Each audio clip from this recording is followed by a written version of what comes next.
3, 2, 1.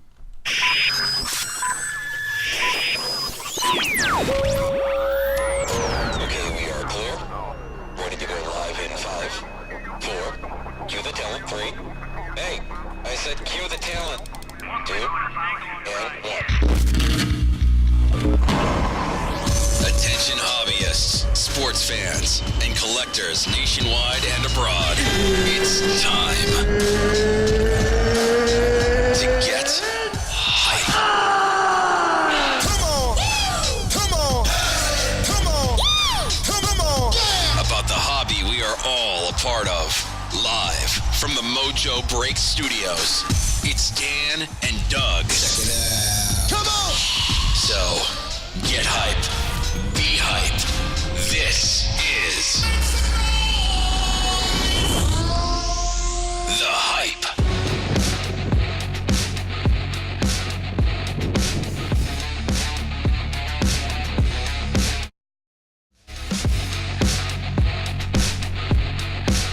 It's been a while since we had a Mojo show. What is going on, everybody? I just cut off the music because we got a lot of stuff to say. I'm Doug, your K-pop karaoke champion, and we're going to be talking all about sports cards today. We just got back from the NFL Rookie Premiere, so we'll touch on that, some of the cards we've seen, the events. It was an awesome event by Panini. We're also going to talk about some Trout Super and some Vegas Dave. We're going to talk about the brand new products. And there goes my camera. You guys don't need to see me anyway, so I'm just going to be fading out. You're just going to see a black screen there. That's how I like it. It's all about my voice anyway. I got a face for radio. But anyways, we're going to check out our coupon Mojo May to save 15% off of any Tier 1 or Dominion basketball teams today. So go ahead and use it. Load up your chance at one of those sick Mike Trout prime patches or bat knobs or bat plates. So use that code and save big. And you can use it on anything on the site for 15% off on any pick your team style break. So get down on that. So, and like I said, lots of stuff to talk about today. We're also going to talk about the new mega boxes that have hit retail that have caused the internet world to be a buzz.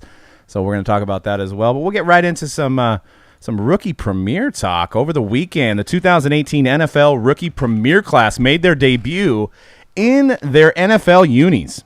And if you're not familiar with this event, basically the manufacturers, and when I say manufacturers, only one now, but there used to be Topps, they pick these guys along with the NFLPA. They pick the top 40 players, and this is where they're going to take their photos for most of their rookie cards for the 2018 season. So a lot of action shots, them catching the ball, them throwing the ball, doing stuff like that. And, you know, for these rookies, it's the first time they get to throw on the NFL uniform. So it is kind of like realizing a dream in a sense, because it's kind of like come to the forefront now. They're in their pads, they're in their team unis, and it's go time for them. So, but Dan, how's it going, man? What's up? I'm glad to be back. Feels that was a long and kind of stressful 4 days. I'm gonna talk back like this. This mic's hot. You're overmodulated. Mic's hot today. And your camera, don't know why it went off, but it's on now. You know. C-Rad did that after I mentioned that I was the karaoke K-pop champion. So I mean, he came and unplugged it real quick. He's like, nah, I'm champ. I'm sitting here. I don't know if I'm sitting next to Doug or if I'm sitting next to a member of BTS. I just don't know. Yeah. They asked me to join that last Billboard Music Awards, but I said I was busy. I was at the NFL. No, I think you got a future. I think you got a future in that band. If they need they need to up the average age, because I don't think they're in their 30s. I would say they're probably a little bit younger than that. Closer to 19, 20, 21. Yeah. But you can probably rock some eyeshadow and spike up your hair a little bit. I might be able to pull it off. Yeah. C-Rad, how's it going, dude? What up? C-Rad's all rested, ready to go. He was just opening up cards with NFL rookies on the course of Saturday. And you guys can see those videos on our YouTube channel. I basically condensed them all down to just the player parts. So you can watch your favorite player. We did breaks with Bradley Chubb, which was amazing. He was amazing. Not it was amazing. Well, it was, but he was amazing as well. We had Sam Darnold, Jamon Moore, Sony Michel, Traquan Smith, Royce Freeman, Dante Pettis, all joining us. So you can find those videos on our YouTube feed. And there's some good stuff going down. I wanted to, since I wasn't really physically there, I wanted to get you. I'm going to ask you guys some questions, and you can kind of talk about the event. I'll start with Dan. What was the vibe of the event? Like, you show up early. I should have that picture of you out there on the field by yourself. There was no one else out there. What was the vibe of the event? It was like 6:30 in the morning. Just doing work out there, hooking stuff up, getting my engineer on. The vibe of the event was good. It was really good. The players seemed to be pretty upbeat. A lot of them embrace the fact that they are putting on their first NFL uniform. This is the first time they've done it. It's a special moment for them. I gotta say, the players in the first 3 to 4 rotations, maybe before lunch, definitely more energetic, more upbeat. As the day went on, it seemed like, the heat was starting to wear on people. You got to remember, these kids are in full pads, so. Let's feel real sorry for them. No, man. I mean, they're running around. I mean, it was hot out there. It was hot. Where was now that the location's no longer top secret, where was the location at? It was in Thousand Oaks. Okay. Thousand Oaks, California Lutheran College. Okay. And they had a nice little field there. It actually makes more sense for the rookie premiere photo shoot to be at a venue like that, more so than the Rose Bowl or the LA Coliseum. Okay. How it's been before. It was a lot smaller of a venue, but the field was nice. The whole building itself was nice, but it was kind of about how far, C-Rad? About an hour and 20 minutes away from where we were staying. Really? Wow. Yeah.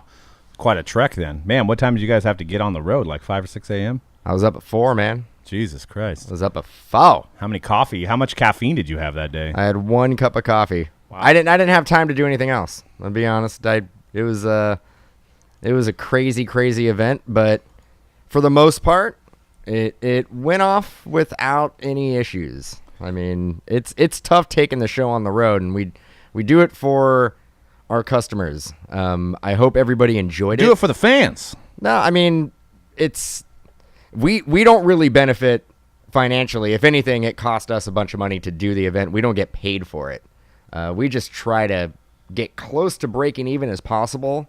But I think it's a cool experience for our customers to basically go into the chat, and you don't even need to be buying anything, but you can actually have kind of an intimate conversation with some of the top rookies. Absolutely. And I'd like to thank, Panini America put on an amazing event. We say there's a lot of moving parts from our aspect, and it's hard to take the show on the road. It takes a lot of people to get that set up for Panini. It takes a lot of people in the NFLPA to set that up.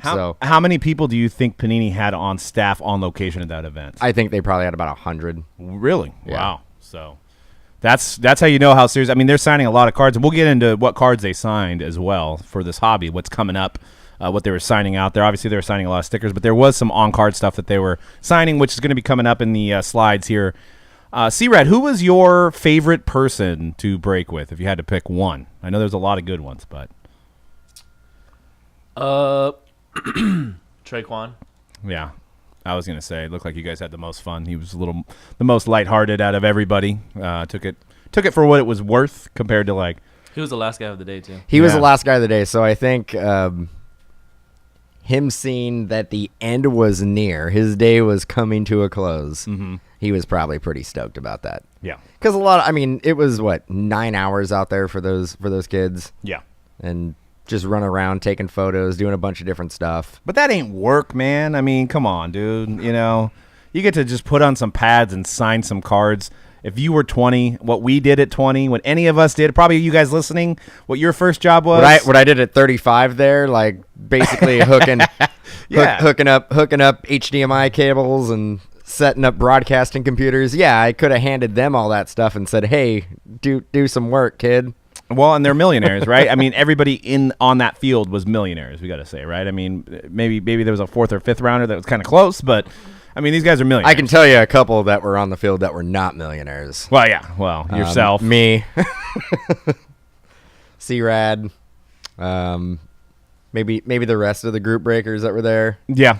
Maybe all the Panini, everybody who works for a company. Yeah. But the players, the kids who were out there with jerseys on, yeah, they're all millionaires. Now, Fanatics was out there too. Did you guys? Fanatics was out there. What were they doing? They were tossing balls back and forth. That's it. That was their purpose. Players were going over there. I don't know what they have going on, but a player would go over there and kind of do a soft toss of 20 footballs, and they put them in a bag. Wow. So it looked like they may have been trying to acquire some event used footballs. Wow. We'll see if Fanatics has always been on the cusp of getting in the card game, and I think with all their licenses and the fact that they were at the rookie premiere, they're the only ones there with Panini. They're getting their foot in the door, so I wouldn't be surprised.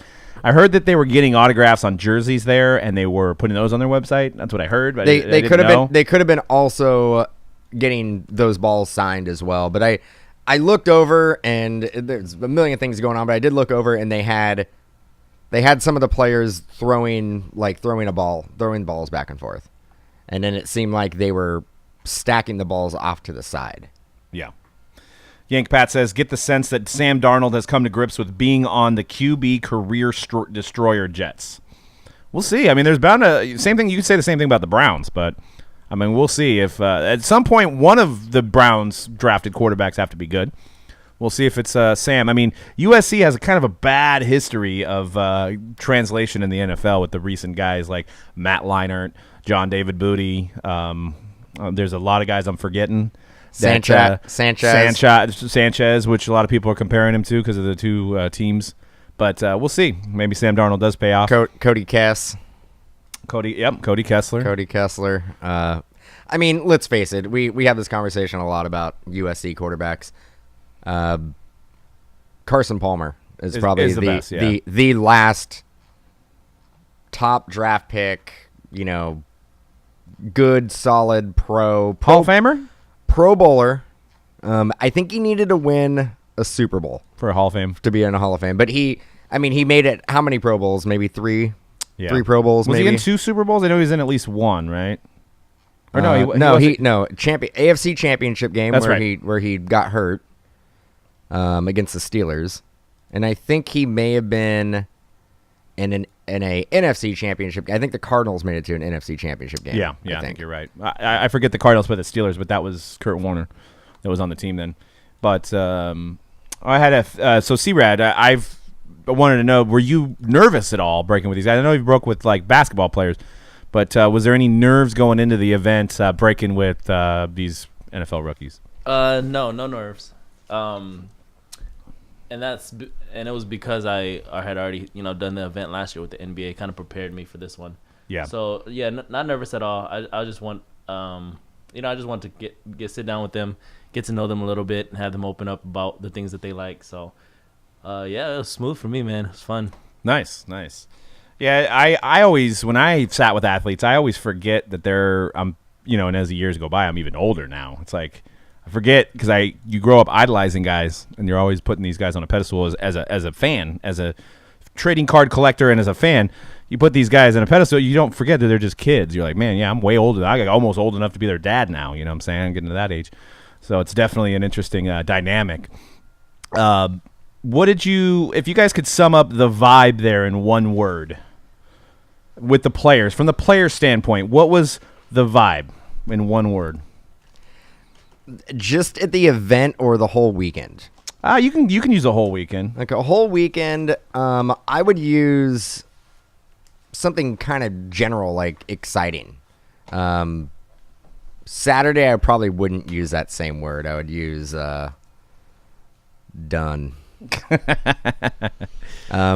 Ready to quit. Yeah, I mean, I think a lot of these kids were, come the last day, they were just like, the end is in sight. You talk to all of them about signing, and they would give you the same response. Not like, oh yeah, that was fun. They were like, dude, I didn't think I would have to sign so many items and stickers and cards. Like, even though Panini did something pretty remarkable. I'm just gonna bring that up. You read my mind. They added bonus tiers for autographs. One of them was like an RC car that was a big RC car that went like it was like 35 miles an hour or something like that. Like a gas powered one, or I don't think it was gas powered, but it was pretty dope. It was definitely a fun little toy. I thought it was a drone for a while, but I saw a couple of these players like carrying them around, and I'm all, that's cool. And there was a player that was in the elevator and he was holding it. It was the last day we were getting ready to leave, and I'm like, hey man, I'm like, how many autographs did you sign to get that? And he's like, dude, too many, man. He's all too many. I'm all, how many? He's like 4,500.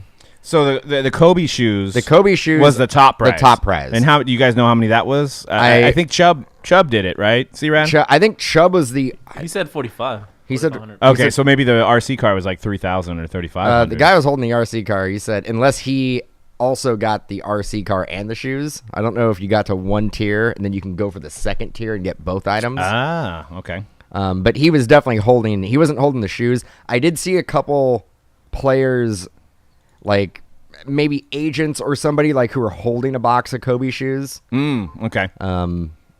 So I don't know. I think that there was probably only 3 or 4 players who got to the point where they got the shoes.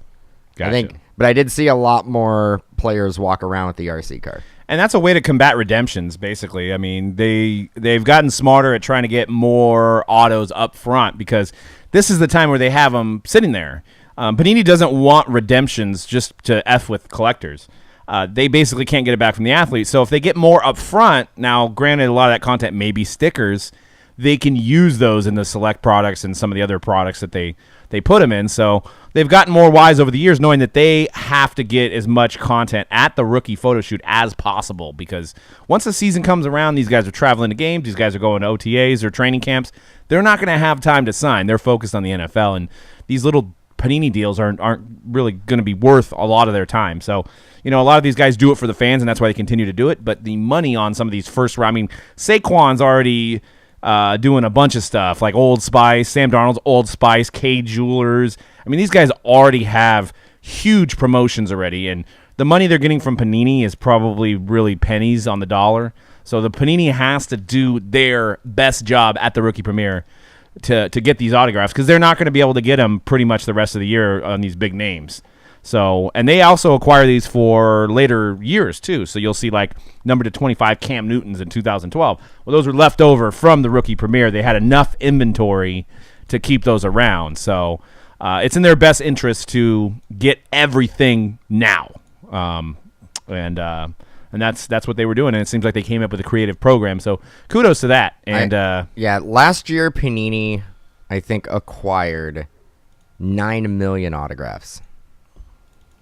To put it in perspective, 9 million autographs, I think we broke it down. That's like 45,000 autographs a day. Wow. So think about that for a second. Think about how many moving parts there are in acquiring 45,000 autographs a day. So they need to get creative. Yeah, and Yank Pat says they have a contract for a number of signatures. Yes, I believe they get paid, and this is allegedly, I believe they get paid per auto. And just to, because a lot of these guys just they don't care about the $20 or whatever. Panini basically has a scale on where these guys got drafted. So the first overall pick's going to get paid more than the second. It's going to be around, like, fourth rounder's not going to get as much money per auto. But so these guys are all guaranteed the X amount of dollars. But in order to push the limit and get these guys to agree to sign $5,000, they basically came up with the idea of, giving them bonuses like Kobe shoes, which probably didn't cost Panini that much because Kobe's under contract with Panini, is if you sign this amount today, not only are you going to get, X amount of dollars per auto, but you're also going to get this bonus. And you're giving the players a choice. They're not feeling like, oh man, like I have to do this. It's a little added extra bonus, and not all the players did it. Some of the players did do it. I mean, it just kind of puts it puts it in the players' hands. They have a choice to do it or not, so it's not like they're being forced to do it. And that's a good point Yank Pats bring up. No wonder Donovan Mitchell didn't want to sign. Yeah, he was a late first round pick, so he probably wasn't getting anything near Lonzo Ball money. So plus, once he started having a little bit of success, that contract was already drawn out. So he's like, well, why am I going to get paid $5 an auto? It's not worth my time. I can go do a commercial for the Jazz, or I can go do a commercial for somebody local. I can do, I can sign up for Nike. I can do something to make more money. But, Panini tries to push the envelope and get these guys to sign. I even heard a story. We're getting a little off topic here, but I heard a story about Mitch Trubisky that Panini basically signed him for X amount of autos before the draft, and everybody was predicting him to be like late first round, late second round. So once he got traded, when the Bears traded the Niners for the second pick, Trubisky's almost doubled the amount they were supposed to pay him. So they were like, they had a budget for a certain amount of autos, and it actually screwed it all up because he got drafted so early. So they try to get these guys under contract before the draft, and then there's a scale based on where they're drafted, what I've heard. And they want to get most of the content from these players at this event because, again, you get into the Donovan Mitchell situation where Donovan Mitchell was drafted in the teens, right? Yeah. He was like 15, 16, 17, something like that. Well, he started outperforming where he was drafted. So he, like you were saying, he's like, I don't want to do this anymore. I'd rather do something else because I am valuing myself more than what I was getting paid for to do these autos. If you get everything signed in one event or a lot of content in the one event, you kind of eliminate that because these players are not going to be like, they're not going to be demanding more because the season hasn't started. They have they have nothing to really stand on. And they're all pretty much going to be, if you're picked for the rookie premiere, you don't just have to go there for a Panini. There's a rookie symposium that's required by the NFLPA. So you have to go out to LA or wherever it's at anyway to do with the rookie symposium. I mean, I guess you could get out of that. I know Sean Taylor got out of that. Basically, he didn't want to go to that. There's been some guys over the years that have not went to that. I think Cam Newton didn't go to it, but they wound up getting him to sign later. But most of the guys go there for that reason. And then since they're there, they might as well go sign some cards and make some money. So it's not like Panini's contracted them to come out and fly them all out there. They have to be out there anyway. So that's why it's a perfect storm for any card company to be out there at the rookie premiere because that's where they're going to make literally all their money for the year for football. They got to get everything out there. Yeah, they have to get all those as much as they can get done out there. I mean, it's a huge ordeal for them to have everything. And then just think about the logistics of having the right cards for the right player at the right table. You know what I'm saying? The right amount of sticker books and having that all there. I mean, compared to what you guys brought is pinner compared to the logistics of their company trying to get out there.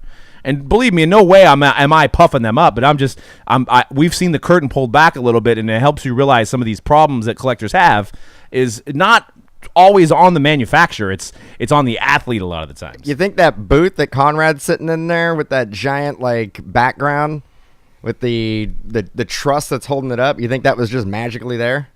No, they had to have Panini come in, and we were there the day before, and there's people literally with wrenches just putting this stuff together. Right. They're like giant Lego sets. And if you're listening to it on the podcast, you obviously can't see the video, but we do have a YouTube video, and you can see the pictures from the rookie premiere from this show. I mean, there was so much that goes into it. Well, my problem with the banner behind there is the fact that they have Todd Gurley on there, which in the company of the other guys, it just doesn't fit. So, and the funny thing is that else on there. if you're looking at our feed at any point, you were just seeing a picture of Todd Gurley's face in the background. Yeah, this is awesome. How much did you have to pay to get a Rams player on there? It was pretty sad. It was awesome. So, but I wanted to show you guys some of the cards that were signed there that are going to be coming out. We actually had some in-person autos signed too that we gave away, and we'll be giving some more away soon. These are Origins, these are the unsigned versions of some of them, but looks like they got most of the prime players with their uniform numbers, which I know has been a problem over the years. They have a lot of 00 guys because they weren't sure what number they were going to wear. But you can see here with Lamar Jackson, which, by the way, is going to be one of Lamar Jackson's first autos because he wasn't in any of the early products because he didn't pick up his phone. No, I don't know. I don't know why, but he's signing now because he signed at the rookie premiere, so you'll see some Lamar Jackson in there.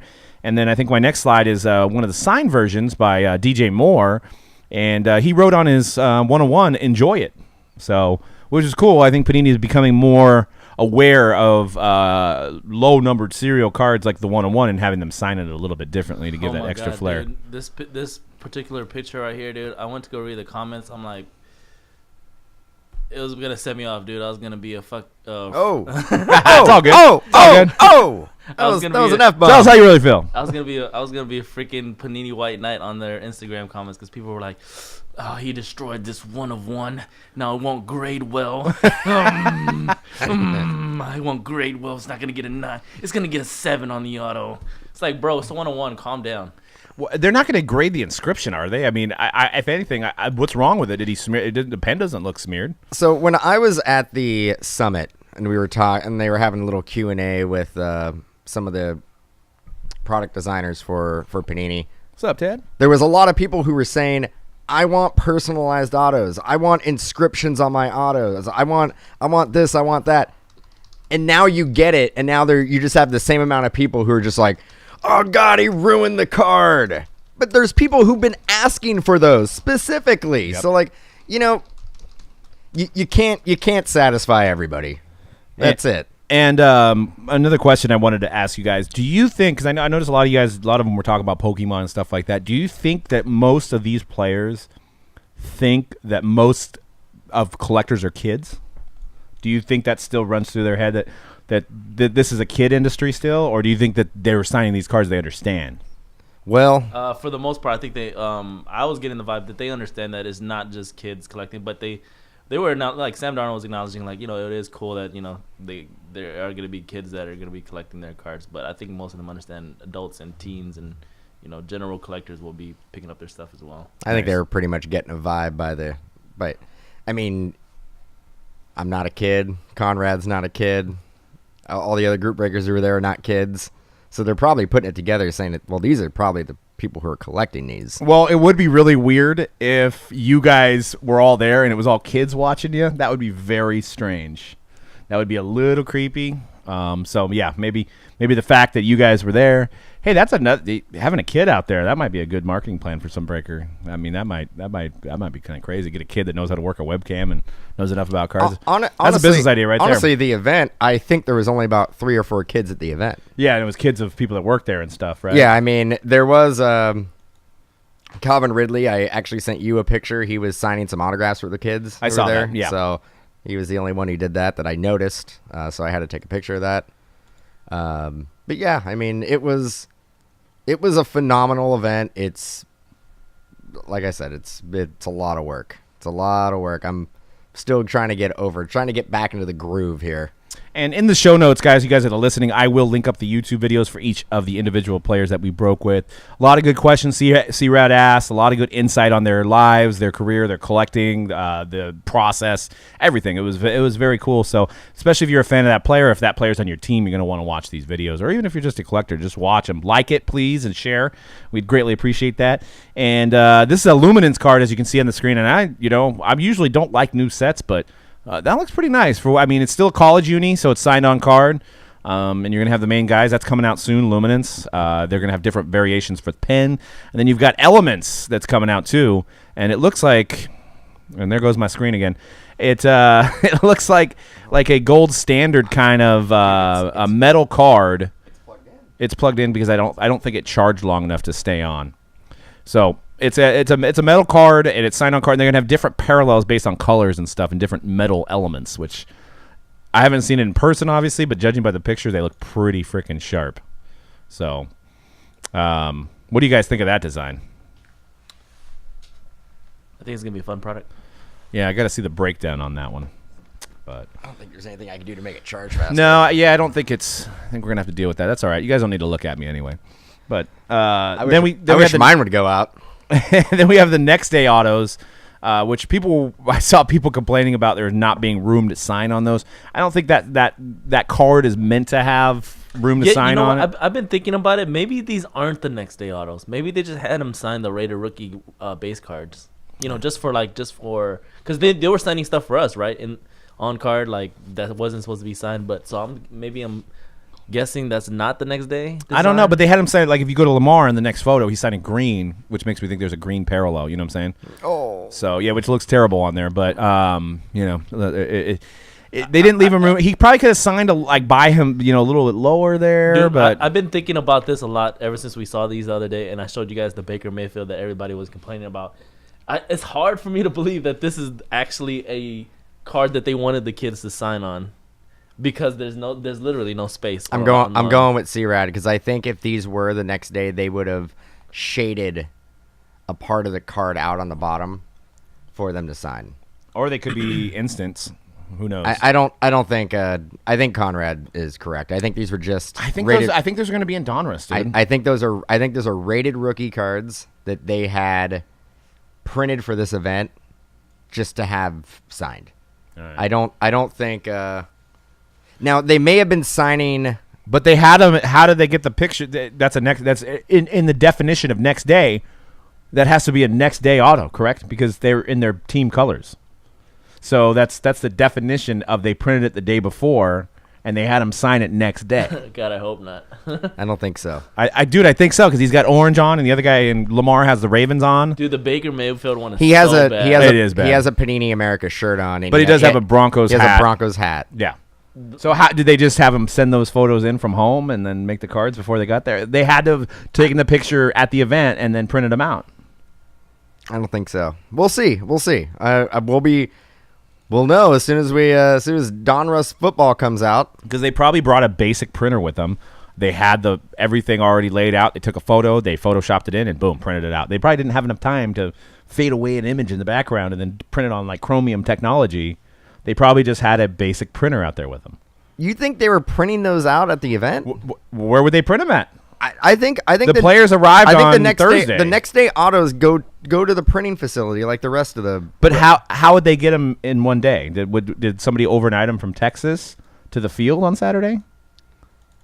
I think these were taken at the Dallas event that we were. Those at. guys weren't there. We don't. Some of them may have been there at some point. Who knows? They may have not. Been We'll there. have to tweet them out. We'll find out. But we've got talking about graded cards. You guys were talking about graded cards in the chat. We have our graded greats coming out on Friday. It's a 20 case run. You guys know our buybacks, but this is like our 12, 13, 14 buy. I lost count. I've been putting them together for a couple of years now, and we got another one debuting on Friday, and it's loaded. It's gonna be about 15 hits per case. All the names. It's multi-sport. You got Jordan. You got Simmons. You got Donovan Mitchell. You got Trout. You got Ohtani. You got Curry. Anybody you can think of is in there. I'm going to show you a couple cards I have here. I'm going to have to get up and show it on the camera. That's not in there. Whoa, That's the next. That's the next segment. That's the next segment. I wish it was in there. No. Yeah, not that one. You gotta warn me, bro. Oh, whew, Doug's duels. KD, Gem 10, Topps Chrome. I'll say what it is. So that's Jason Tatum, Prism Silver, right? Yep. Graded 9.5. That's a little coin right there. Mookie Betts, first Bowman, Refractor, 9.5, BGS. Zach McDreamy, Connor McDavid, Young Guns, 9.5. Yeah. A little hockey. Oh, going over to the other side. There we go. All right. We got, is that T. Woods? Yeah.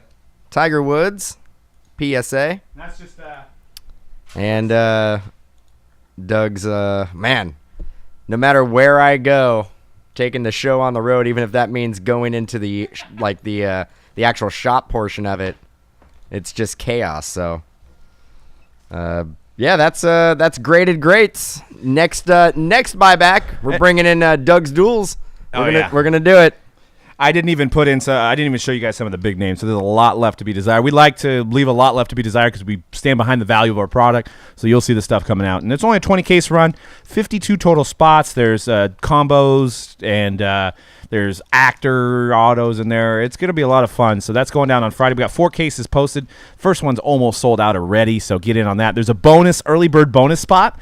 If you buy in and you're one of the first 25 to buy in, you got a chance at winning a free spot. And if you skunk, which there will be people that skunk in it because there's only 15 cards, 52 spots, you get entered in and win $1,000 in group break credit at the end of the run. So a little extra skunk protection in that.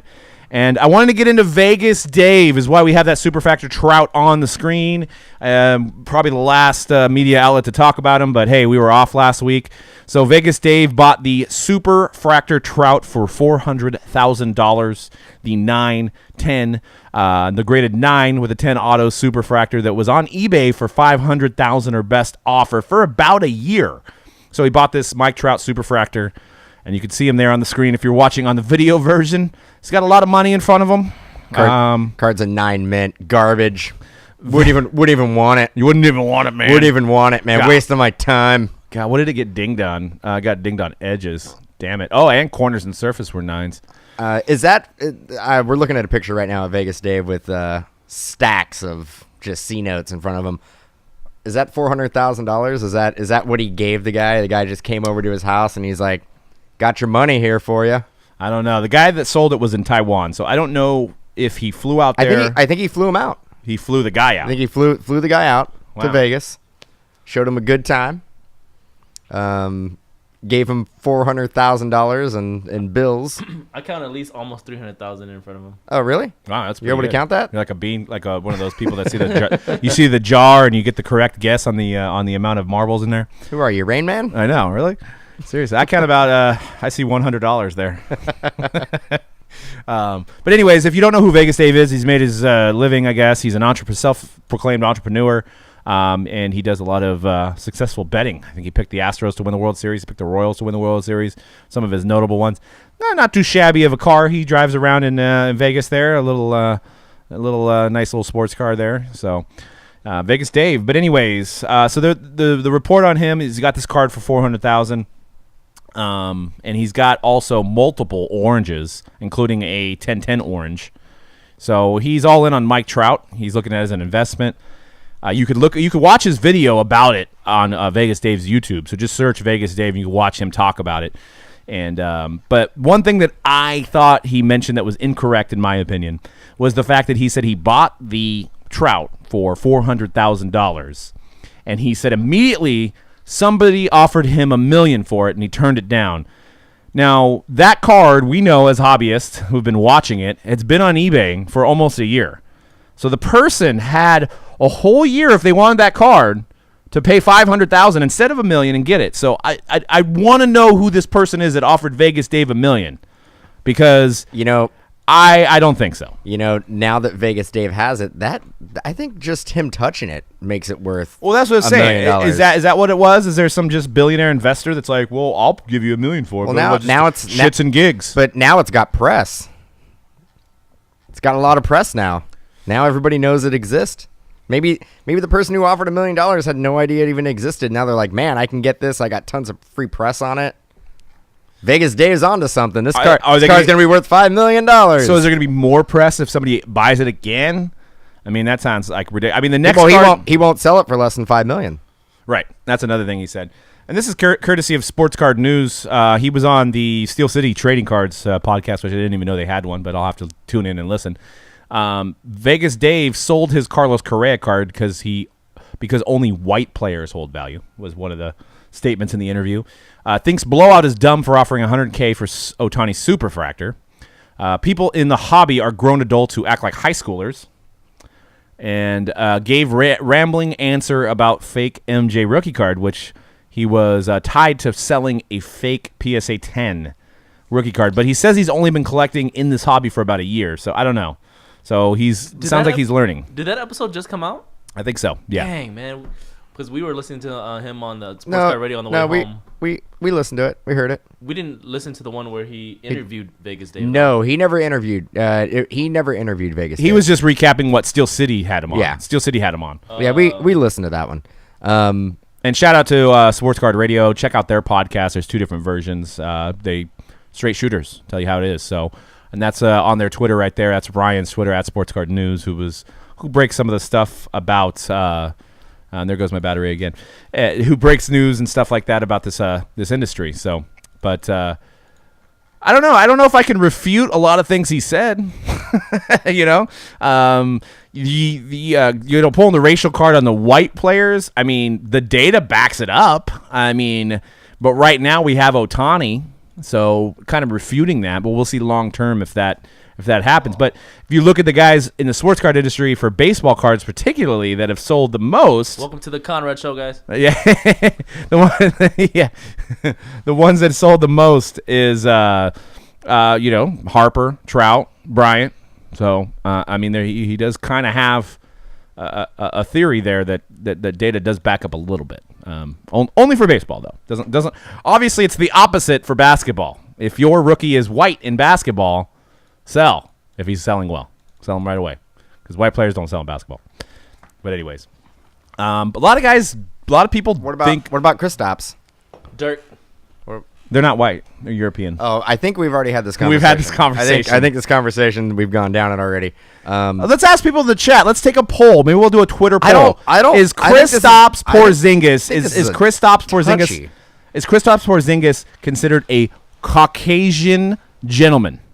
I want to ask you guys in the chat. Is he a white guy? This is a touchy subject. We are going down a path that I don't know if we should be doing. Keith Van Horn. What would you consider Okay. Keith Van Horn? He is Euro. That's what I said. He's Euro. So Keith Van Horn is a white guy. Yes, absolutely. And I'm sorry, GAC Sports Cards. We just touched on it because of the tweet that we're talking about. But yeah, so it's an interesting thing. But yeah, we're all one race at the end of the day. But we're talking about it in terms of data as far as how cards are selling, and the data is there for that. But yeah, we had an argument about European players and stuff like that on the way. Was it on the way to LA? On the way to LA? That was Okay. that conversation. Whatever. I'm not going to say anything. We're going to keep on keeping on. All right. I think that's a topic that should be like an into the night podcast. Oh, okay, or maybe Off the record? off the record, or maybe we throw Ryan in here and we get rich and we get a couple man sodas, little silver sodas, and we have at it. And then we can bring that topic up. Okay. But right now, I think we stay. I'm trying to go for a viral video here, dude. I was gonna pull off my shirt and show everybody how white I am. But your camera's gonna go off any second anyway. So you sure you want to do this right now? I may wait for it to turn off, then take Because my shirt if off. you actually do that and you keep on talking, my face and Conrad's face is the only one that's still here. People are gonna think it's us talking about crazy Perfect. stuff. All right, Yeah, then I'm no. gonna say some more controversial stuff. Oh man. To just put it all on you guys, put the pin on you guys. I may even just like fluctuate my voice like you guys and be like, "Hey, this is Dan, and I'm controversial." Whoa, that's not how I sound at all. That's exactly That's how not- you sound. It sounded like there was two of you in here. Yeah, Mojo After Hours, absolutely. But I think we will do. I'm gonna try to get another spur of the moment after hours podcast with Ryan at the National. all right, let's do that. I think we're gonna try to do that. Maybe we'll do it at our place. And I think from what I've heard, people liked it. It was good. Yeah, So maybe we'll get a couple more people involved and it'll get weird. maybe I'll be able to talk more fluently this time. We'll see. No, man, you did a great Joe Namath. You're killing it. Oh, kiss you. But Tier 1 released today. We got breaks going on of Tier 1 all throughout the day. We got randoms. We got PYTs. We have a division break. So second case, we hit a bat plate Mark McGwire 101. First case, we hit 2 Chris Bryants. So this stuff's been hot, and it looks like it's going up, and people are liking the cards. So definitely join in MojoBreak.com. Check our schedule on the right side of the site for the live break schedule. Everything's scheduled out on the site. Makes it real easy if you're thinking about buying into a break. And today we got Tier 1 and Dominion basketball. But here's some images from Tier 1. They have some people like these cards, some people don't. It's the pen that Mariano Rivera used to sign the card, embedded into the card, and it's a 101 signature tools. They've been doing that for about 2 years. Some people absolutely hate it. Some people love it. I think it actually looks pretty cool this year. It's the pen he used to sign all the rest of the cards. So they got to use it. It's like a memorabilia there. And then this one looks pretty sweet. I want to see one of these live. Mike Trout, I don't know what they're calling it, but maybe a clear one they call them. And really sweet looking card. You can get out of there on card. Is that acetate over the ball? I don't think it's a real ball. I think it's just the outline of the ball. But yeah, very nice looking No, card. I mean underneath. What's underneath that acetate? A carpet. Carpet? Somebody's carpet. Somebody's carpet? Yeah. It doesn't come in the box. Don't fool people that there's carpet behind your Mike Trout auto. It's just completely clear. It's just showing up. I see it now. I'm just not that bright. Yep. So yeah. And this one will be in high demand. Derek Jeter bat knob auto, which correct me if I'm wrong. I don't think there's been a Jeter bat knob yet. Auto. I don't think there was one last year when they signed him. think he's been back with Topps for about a year now, and I don't think there was one last year. So this is going to be a huge card. That's probably going to be at least $10K on that Derek Jeter because physically it's going to be the same size as the rest of the cards. So don't worry, it's not going to be like a 5x7 or anything. It's going to be a regular size card. Right. But that's a beast of a card.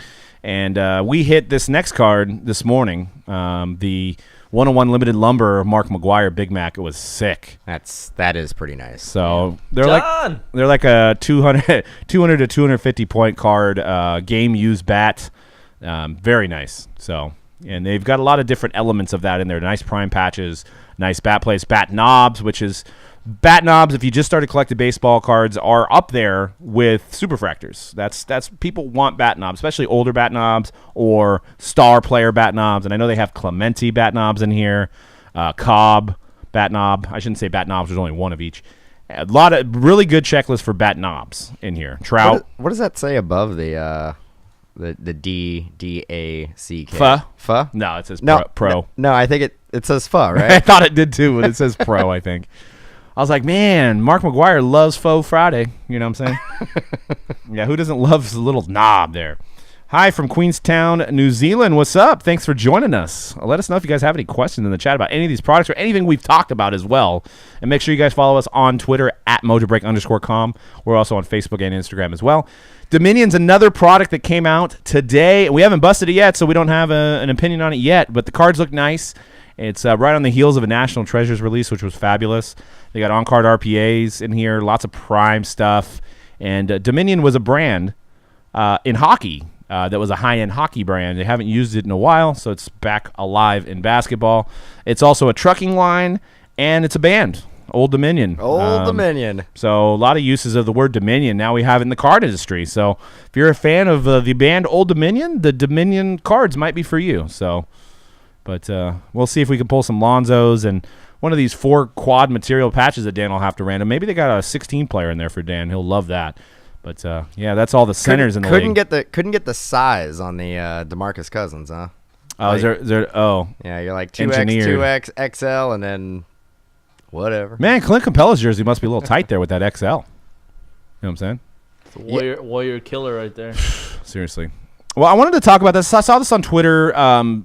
People buying mega boxes. So mega boxes have hit retail, and we knew how successful the 2018 Bowman mega boxes were. Well, 2017 with the Ohtani Mojo in there, and people were chasing those. And those boxes, I think, went up to like $50 or $60, and they're $14.99 retail. So it hit the shelves. The 2018 version. I think there's a few Ohtani parallels, and there's a chance. I think there's a chance at an auto in there. I haven't looked over the checklist, but I wanted to talk about the fact that I saw somebody on Twitter who I actually personally know that went and bought 60 boxes from 2 Targets and got blasted for it. Got blasted that he didn't leave any boxes for any of the kids that would have came into the store and bought these boxes. And I wanted to get your guys' opinion in the chat. I have an opinion on it. What do you think? I mean, is this are kids really breaking down the door of Target like 12-year-old kids to go and buy these Bowman mega boxes? I don't think so. And at what point if he doesn't take the boxes, there's somebody else in the same thing that's going to do the same thing as him. So I think there was a lot of jealousy behind the hatred that was coming his way. But what do you guys think? So if you went into Target and knowing that full well Blowout is offering $25 for these boxes, right? So worst come to worst, you could sell it for Blowout, make $10 per box, and you bought 60 of them. So that's a $600 profit. So if you saw them and you were lucky enough to be the first one there to buy them, would you think about somebody else and leave some there? Would you? And honestly answer that question. Because I know how this is. This hobby a lot of times is me first, and I want it, right? Not even this hobby. It's just it's life in general, right? It's just gonna generalize everybody. I mean, it's kind of the society we live in right now. That I think 95 out of 100 people would basically buy them all up. I think there may be 5 people out of 100 who'd be like, I'll leave some for other people. I don't even think you don't? I think it's like 1 out of 100. I would think people would buy as much as their wallet would allow them. So the way I shop, I would be the person who would probably leave them. I don't like bringing a cart around. So whatever little Target basket I have, I'd probably fill it up, and that's what I'd take.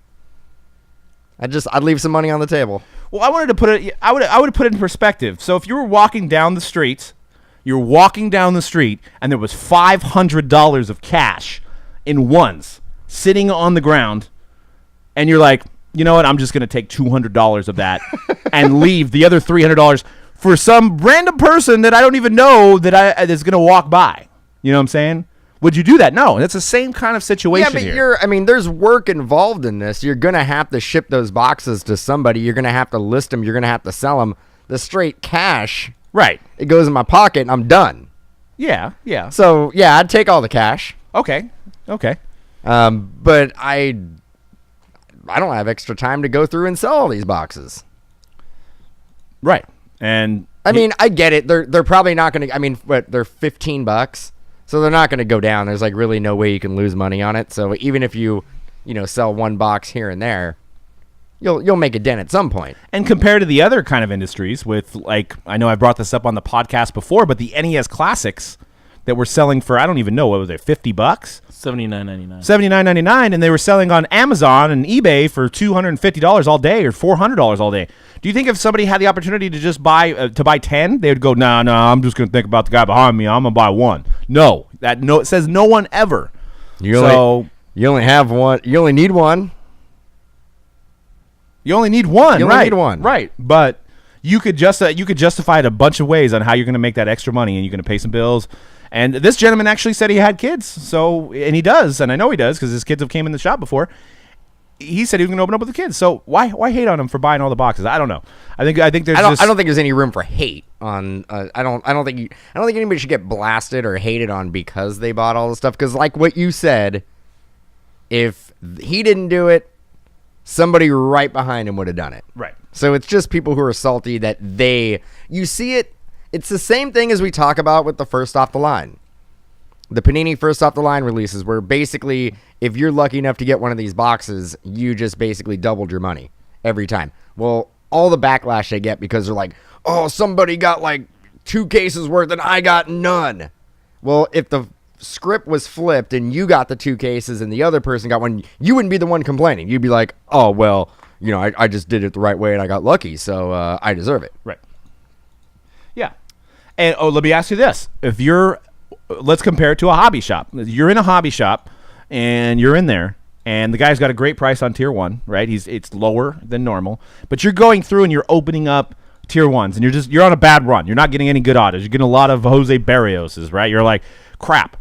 Well, there's 3 boxes left in the case. Are you going to go, all right, I got to think about the guy behind me. I got to think about the guy that's going to come in this shop and want tier 1. This shop only has 3 tier 1s left. I should leave it for them. No one ever. If you had the money for those last 3 tier 1s and you had already opened 9 of them, you're going to buy the last 3, right? So is it okay? That's what I'm just trying to put in perspective, is the fact that what's the difference between a hobby shop and Target? Why do we just assume that kids go into Target? That's where they buy their sports cards. Well, I'll tell you right now, how many kids do you know that go into Target and make a beeline for the sports card? None. They go to that aisle, but they're looking at Magic and Pokemon. Or they're looking for the toy aisle. They want some toys. I don't know if every time I go to Target, I don't see any kids near the sports card like area. Ever. Right. No, there's not. There's never there. If anything, we see those asshole pack searchers, which is the problem with Target. Not buying all the stuff. Well, the good thing about this is that you can't pack search it. But buyer beware on these. Would not surprise me if people take them home, open them up, and then reseal the packs with other cards. Right. And then bring it back. So I'm just saying, I've had it happen. I know we talked about before. I've purchased blaster boxes and I've received open packs with just random base cards. Exactly. So that's the possibility. You're getting a person that's just probably going to either flip them or open half of them or flip half of them or open. They're not going to mess with the box itself. But Ohtani autos, I don't think there's any Ohtani autos. I'm looking at the autograph checklist. There is Hunter Green parallels. Keibert Ruiz is in there. I believe the Ohtani has he's at the Rookie of the Year favorites. which there is a 101 possibility, which you guys said in the chat might have been pulled. I'm not sure. Orange to 25 of him, green to number to 99. So there's value, especially at the $14.99 price point. Probably value at the $25 price point if they wind up at that. But I think they're going to go to like $30 or $40 on these Boba mega boxes. So if you do see them in Target, grab them. Don't think about the next guy who's probably just going to flip it. I mean, who cares? You were the one to get it. That's all I'm saying. I mean, there's plenty of cards for kids to buy there. And there's most of the kids that collect that are smart are going to go into a hobby shop anyway, or they're going to buy a box from Blowout online. They're not going to go mess around with the loose packs that are at Target.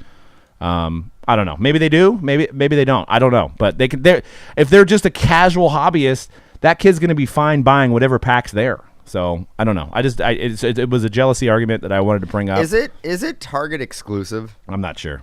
I think it is. I think it is a Target exclusive. I think the mega box is Target exclusive. It might be. I don't think they have them at Walmart. I hope that wasn't FedEx trying to come. It could have been FedEx. I don't know. I can run out there. Yep, there they are. Ah, there we go.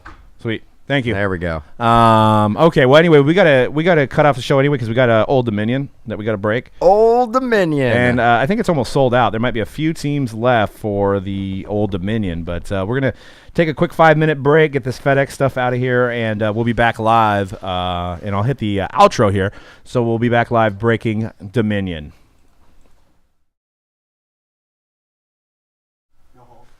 I got the outro. Oh. That doesn't. I don't see a label on it. And that's it. Thanks for watching this episode.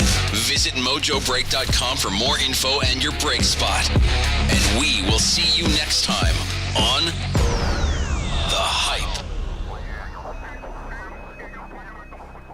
It's sad. It's the one we were supposed to hold. Yeah, we're done.